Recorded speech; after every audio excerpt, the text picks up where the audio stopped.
اليوم 9/6/2014. حطينا قبل 5 أيام عن موضوع الحاويات اللي موجودة بالباركينج عند المجمعات بسوق لمعة، ولا زال مجمعات قاعد يطلعون من المخزون المنتهي اللي عندهم. مع الأسف الرسالة وصلت للوزير، وصلت للمدير العام النايم، وصلت للمراكز، ولا زال مجمعات فيها أطنان من المواد الغذائية الفاسدة. المجمعات موجودة قدام، وتعرفونهم، وتعرفون وين مكانهم، وتعرفون وين يخزنون داخل المجمعات الفاسد. هل تشوفونه؟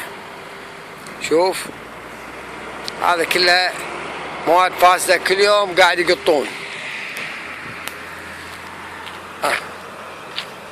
هذا تشوفونه، هذا احنا تكلمنا عن رغابة البلدية اللي نايمة ولا زالت نايمة، وما راح تصحى إلا بعصا الوزير. إذا كان الوزير فعلا عنده عصا يشيلها وياه، عصا اللي هي القانون.